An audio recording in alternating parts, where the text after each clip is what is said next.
Welcome to the fourth part of my video series covering the highlights of my book titled Satoshi Nakamoto and the Origins of Bitcoin. In the overall strategy of my investigation, we looked for cues for Satoshi Nakamoto in the technological background of Bitcoin, the Bitcoin white paper and its code base. We drafted a potential profile of Satoshi Nakamoto in the third section. In this section, we will investigate potential ecosystems and candidates that can be tightly linked to the creation of Bitcoin, and finally, we draft a bigger picture. So for now, let's look into potential ecosystems and candidates. So in the course of my very intensive research on the origins of Bitcoins, there were a couple of Bitcoin or crypto ecosystems that popped out. I nicknamed them hatcheries.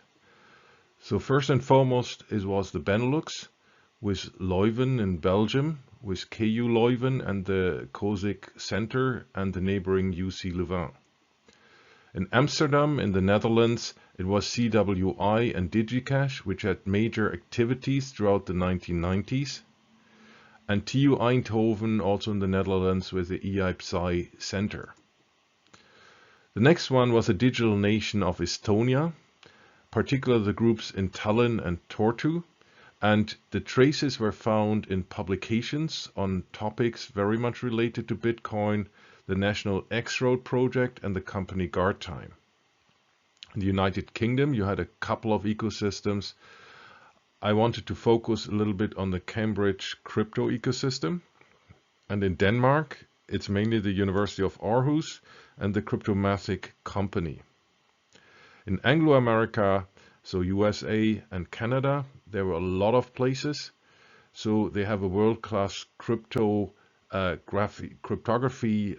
environment in many universities and academia.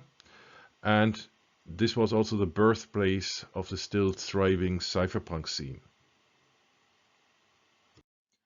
So since Satoshi Nakamoto exclusively released the Bitcoin white paper to the cryptography mailing list, and this list was mainly populated by so-called cypherpunks, it has been speculated that Satoshi Nakamoto must have been a cypherpunk himself.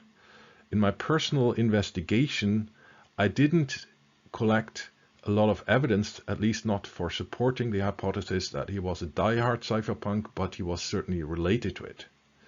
So out of this context, people looked for traces for cypherpunks who worked on electronic cash system related technologies prior to the release of Bitcoin. And then immediately certain names popped up. So first of all, Adam Back, a UK cryptographer with a PhD, who developed the system Hashcash in the late 90s and early 2000s. And started the blockchain and Bitcoin related company Blockstream in 2013. He also had a track record of working in Canada, so on the other side of the Atlantic.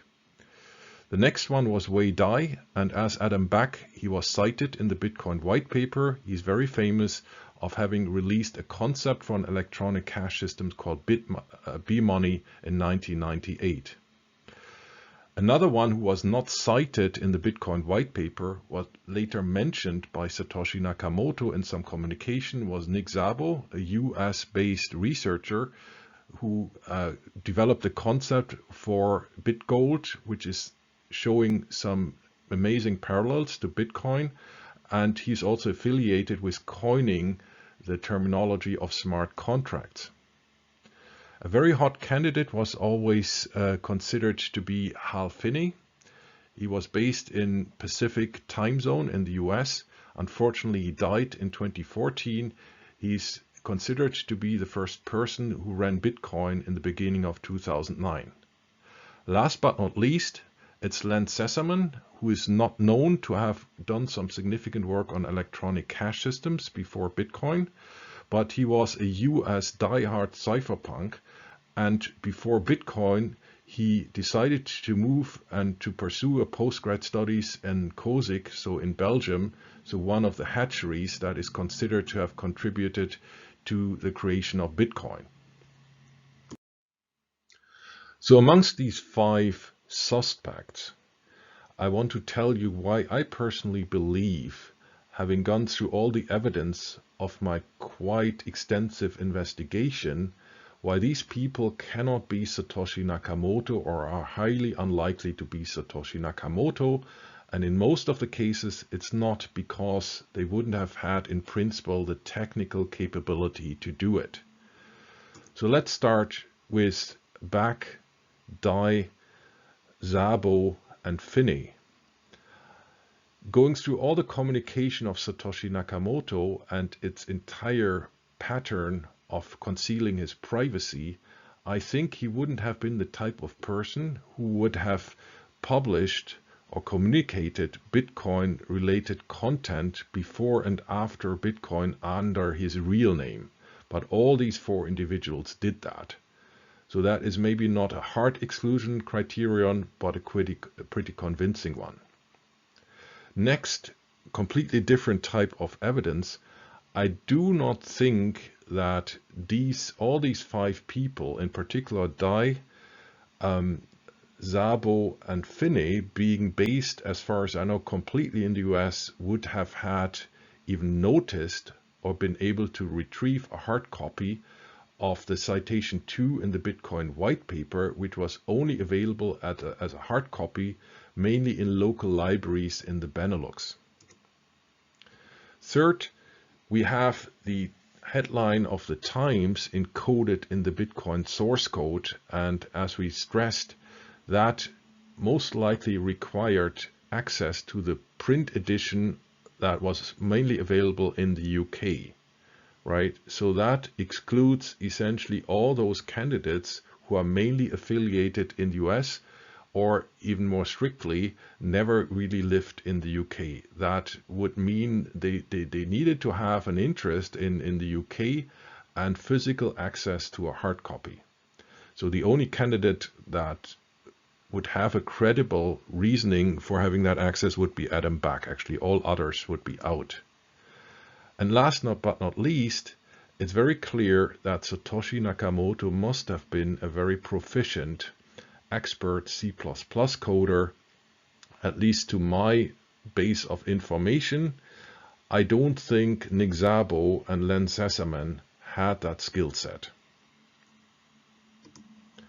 And last but not least, Len Sessamon has essentially a good CV that would quite well comply with my Satoshi Nakamoto profile, but before he passed away in 2011, he was extremely into bashing Bitcoin. Now that could have been a deep fake, but at least it would be another reason why I don't think Len Sessamon was behind the pseudonym Satoshi Nakamoto. Now I want to take you through a progressive exclusion filter, which essentially shows to you that Satoshi Nakamoto's profile is 1 in a billion. This is on the one hand to show you that it's not meaning that only one person on this planet would have had the genius and expertise to develop Bitcoin, but there's many other factors which narrow down the selection of candidates to more or less a single person. So let's start with a very big picture. The global population is about 10 billion, just order of magnitude. Now, if we narrow it down, we now go through a couple of further filters or sieves. So cryptographers in the 2000s were maybe on the order of 1,000 to 10 to the 3. Maybe half of them had an interest in electronic cash systems, so we arrive at 500. Now, Satoshi Nakamoto is believed to have pertained to the Generation X. He was using a certain blend of English and had a certain cultural embedding in the US and UK, but probably not a native speaker, so he hasn't grown up in the US, Canada, or Great Britain. So that would bring it down to about 250. Then he used the Windows operating system, OpenOffice, and had some stylometric quirks, which I just estimate here, just as a rule of thumb, narrowing it down from 250 to 150. He was an expert C++ developer, had a lot of knowledge on computing, on Windows, on peer-to-peer networking, open source software, and hardware expertise. So I think among that group that we already filtered out, that would cut it to 1/3, so about 50 people on this planet. Then you had a techie street. He had some what others would perceive as flippant decision making and possibly a slight mental condition, maybe not a clinical one. So that would bring it down to maybe 20 people living on that planet who could have pulled off Bitcoin. He had a very extraordinary work ethic and was persistent to keep his mouth closed. So that might be half of them. So we are only having 10 people left. Now, the invention of the Nakamoto consensus was certainly an ingenious step that just doesn't happen to everybody. So maybe half of this subgroup of 10 people would have been able to put a lot of thought into it and then have that eureka moment of coming up with this inventive step. So let's say we're down to 5 people. Now, Satoshi Nakamoto had also some deficits. So as we pointed out, for example, and as reflected in the list of citations of the Bitcoin white paper, he had a rather poor knowledge about precursors, in particular those who mostly came out of the academic scene. So let's say that's one off, we are at 4. Then the game of pseudonymity, privacy-enhancing technologies, and avoiding physical evidence would also not typical for all of them. So let's say we're down to 3. Then the access, and we played that card already a few times, to the hard copies of the second citation of that presentation at the Benelux Symposium, and citing this peculiar volume and 1957 edition of a textbook reduces this crowd maybe from 3 to 2. And then another card we played was the access to the UK print version of the Times on the 3rd of January 2009, which then essentially boils it all down to a single person. So we still don't have a name, but this shows you that there is a matching profile and there wouldn't be too many people living on this planet who would match all these very strict exclusion criteria. So now I took all these findings that are outlined in the previous slides and presentations to draft a likely profile of Satoshi Nakamoto, and that refers to how he was in the 2000s, so around the time when the Bitcoin white paper was released. So Satoshi Nakamoto, from my angle, was a very ingenious, polymath, interdisciplinary and autodidactic person. He was most likely more like an early career guy than a high-profile, accomplished academic in the year 2008. I'm pretty sure he had previous significant project accomplishments, let's say in software development, in making something happen that was unexpected to be possible. His main residence was probably in Europe or the UK, and he was commuting to US or Canada in the years 2009 and 2010. He certainly had solid connections to a couple of crypto epicenters in the Benelux, possibly in Leuven, and he had tangible private or professional connections to the United States. Next, Satoshi Nakamoto was an excellent, culturally very well immersed, non-native English speaker. He had an extraordinary work ethic, so you have to think that he worked for roughly 2 years in solitude on a very challenging project that was impossible to be realized in the eyes of many of his fellow cryptographers. He was quite ideals-driven, so that giving him pretty much the energy to do so. He was pedantic, so he hardly had any typos or grammatical errors, even in more casual communication on the Bitcoin forum. And he was a little bit on-off, so sometimes he had intensive periods of communication on the Bitcoin forum, and sometimes he was just absent, and there weren't many explanations for that provided by Satoshi Nakamoto. Evidently, he was highly privacy conscious, secretive, and didn't seem the limelight. He had a strong libertarian streak, was somewhat anti-banking but not extremely crypto-anarchic as many of his fellows on the Cypherpunk mailing list, or the cryptography mailing list officially. He was aware of that regulation took down precursors of Bitcoin as electronic cash systems, and it seems like he sacrificed privacy and performance in Bitcoin essentially to not be required to have a central legal entity as issuer, and also to remove a central point of failure in terms of technical attack or regulation. Regarding the cryptography that Satoshi Nakamoto employed to realize Bitcoin, it seems like he was at the advanced hobbyist or postgraduate level. He used essentially only technologies that were available already in the later 1990s. There were no cutting-edge methods in the year 2008 that were discussed in the scene that entered Bitcoin. However, he was a top computer expert in terms of his knowledge of hardware, software, certainly C++ programming and networking. And regarding publications, he was surely familiar with scientific publishing. I mean, the Bitcoin white paper had the generic structure of academic articles, but he was probably not a highly published senior author, so you probably don't find 10 to 100 publications under his real name in the standard scientific literature database. And very strangely, he used openoffice.org. I never found any senior academic who used that program. Actually, I didn't find any at all. A standard academic would have resorted to LaTeX usually to publish these papers, and I didn't find any reason why, if Satoshi Nakamoto would have been proficient of LaTeX, why he shouldn't have used it.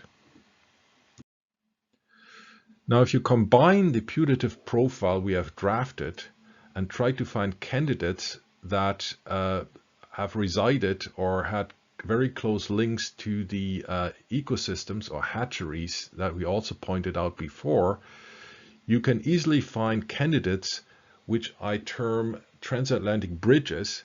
So people who were part of the crypto avant-garde around the time when Bitcoin was released. And these names are, for example, there are more ones like Daniel Bernstein, George Danezis, David Chaum, Stefan Bruns, Ivo Desmet, and Ben Laurie. However, looking closer at them, I think they were in a certain way overqualified. And even more, they were too senior and too busy and would have been too privacy and performance conscious to having been the mastermind behind Bitcoin.